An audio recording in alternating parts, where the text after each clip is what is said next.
오늘 본문은 어제에 이어서 하나님께서 욥에게 하시는 말씀입니다. 오늘 말씀을 보면은 어제와 비슷한 양상으로 하나님은 말씀하십니다. 너 아냐? 너 아냐? 너 아냐? 그런 식으로 이제 말씀하시는 거거든요. 우리 어제 말씀드렸던 것처럼 하나님께서 반문하시고 모든 것을 아시는 하나님께 혹시 질문하며 하나님께 답을 얻으신 분이 계십니까? 만약 있다면 하나님의 놀라우신 은혜가 계속적으로 부어지게 될 줄 믿습니다. 오늘도 계속 묻는 하루가 되시길 간절히 바라고, 오늘 본문을 보면은 이제 이 반문하시는 하나님, 또다시 이제 욥에게 물어보신 하나님을 계속 제가 묵상하면서 이런 것을 깨달았어요. 오늘 9절 말씀에도 보니까 들소에 대해서 말씀하시면서 너희가 대단한 것처럼 여기지만 사실 너희는 들소 한 마리도 외양간으로 데리고 와서 그것을 일을 시킬 수 있는 그러한 존재가 너희는 아니다. 너희 인간이 아무리 강한 척하지만 저 들에 있는 들소 하나도 너희 마음대로 할 수 없는 연약한 존재임을 또 알려주시죠. 그리고 13절, 18절에 보면 타조에 대해서 말씀하십니다. 이 타조는 굉장히 어리석은 그런 동물임을 먼저는 얘기하죠. 그의 알도 제대로 관리 못하고, 그리고 자기 새끼를 남의 새끼처럼 대하고, 그러니까 머리가 나쁘다는 거예요. 그래서 아랍 속담에는요, 타조처럼 아둔하다라는 그런 어떤 속담도 있대요. 그 정도로 타조를 되게 우습게 여기는데, 그런데 18절에 보면 그러나 그렇게 어리석고 그렇게 못난 것도 몸을 떨며 뛰쳐나갈 때 말을 탄 너희보다 빠르다. 인간이 말을 타고 달려도 그 타조가 너희들보다 더 빠르다. 그러니까 그렇게 어리석은 것도 너희보다 더 낫다라는 어떤 그러한 말씀하고 있으시죠. 19절에서 23절도 말의 용맹함을 들면서 결국 그 말 앞에 너희는 두려움에 떨지 않느냐, 어떤 그러한 말씀을 계속적으로 하시는 거예요.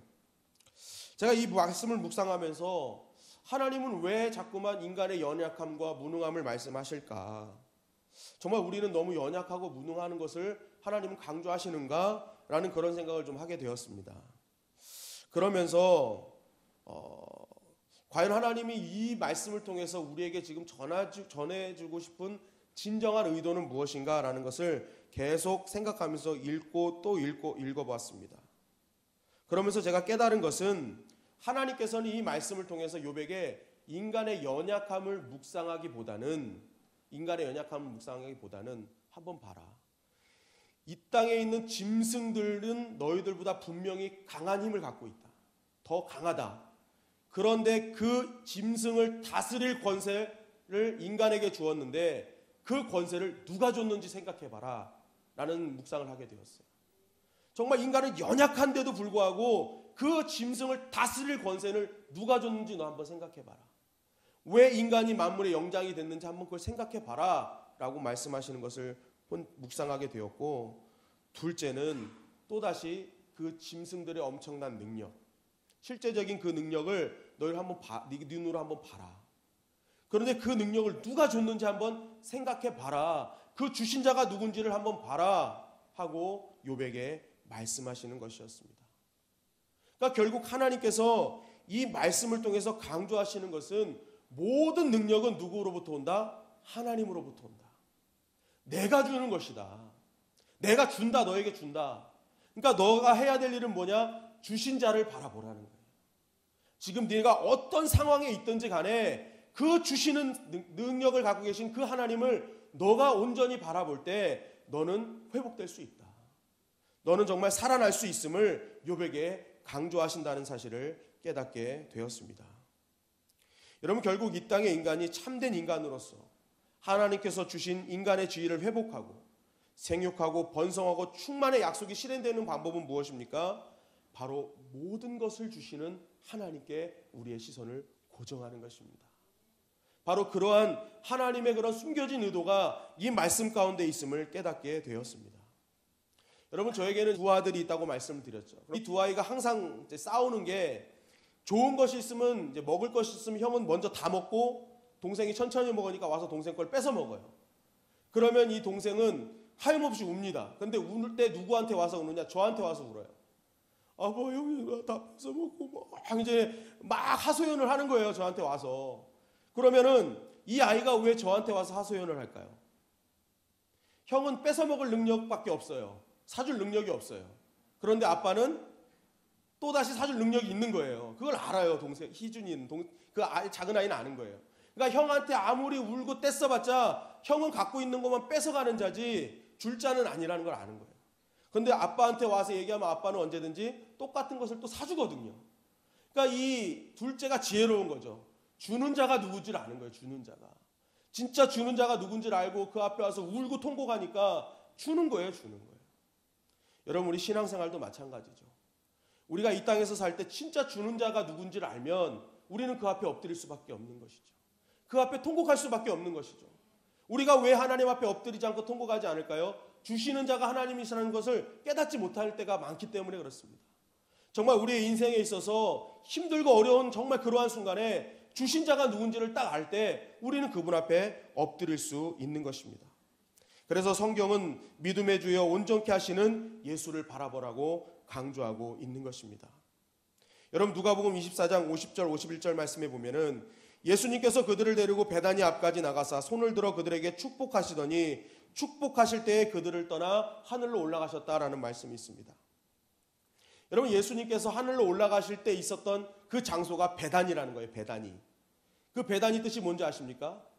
베다니 벳이요. 벳이 집이라는 뜻이고 아니가 고통이라는 뜻입니다.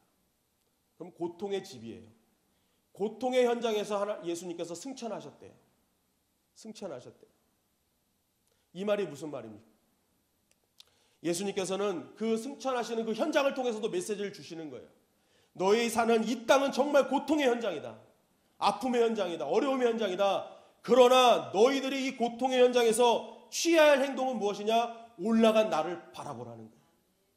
너희들이 이 고통의 현장에서 있지만 올라간 나를 바라볼 때 그곳에서 주시는 하나님의 은혜를 너희는 경험할 수 있을 것임을 주님께서는 자신의 승천을 통해서도 말씀해 주신 것입니다. 여러분 사도행전 1장 10절에 보면은 올라가실 때에 제자들이 자세히 하늘을 쳐다보고 있는데 라고 되어 있어요. 이 말씀의 그 원문에는 이 쳐다보다라는 것이 아테니조예요. 아테니조. 아테니조가 뭐냐면 뚫어지게 쳐다본다는 뜻입니다. 여러분 이 땅 주님을 믿지 않는 자와 주님을 믿는 자의 차이는 무엇일까요? 결정적인 차이는 무엇일까요? 무엇을 뚫어지게 보느냐의 차이인 것입니다. 무엇을 뚫어지게 보느냐. 내가 이 땅을 살면서 배단이라는 그러한 아픔 속에 있을 때 나는 아직도 이 땅을 뚫어지게 쳐다보고 있는가? 그럼 난 세상 백성이에요. 그러나 배단이 같은 아픔과 고통과 어려움 현실 속에서도 올라가신 예수님을 뚫어지게 쳐다보는 자는 하나님의 백성인 줄 믿습니다. 그 배단이 현장에서 뚫어지게 하늘을 쳐다보는 자, 그 하나님을 바라보는 자에게 하나님은 에베네셀을 허락하시고 여호와 이레의 땅을 허락해 주시는 것입니다.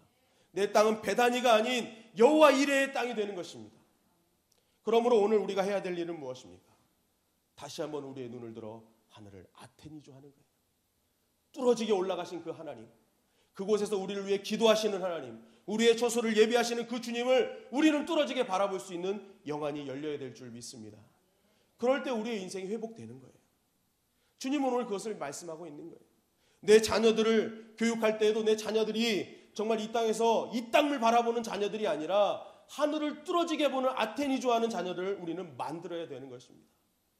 내 자녀 행복하게 해주려고 우리는 내 자녀 머리 좋게 해주려고 막 우유도 아인슈타인 우유만 먹이잖아요. 그리고 서울에 학교 보내려고 저지방 우유 안 먹이고, 그죠? 지방 안 보내려고 저지방 우유 안 먹이고 막.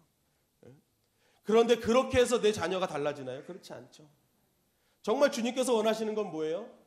내 자녀 역시도 하늘을 뚫어지게 쳐다보는 아테니조 하는 인생을 만들기를 원하신다는 거예요. 여러분 오늘 저와 여러분이 아테니조 하는 자들이길 간절히 바랍니다. 주님 올라가신 그곳을 뚫어지게 쳐다볼 때 그 뚫어진 열려진 문을 통해서 하나님의 폭포수와 같은 은혜가 우리 가운데 부어지게 될 줄 믿습니다. 주님 오늘도 말씀하십니다. 주신 자를 바라보라. 주실 자를 바라보라.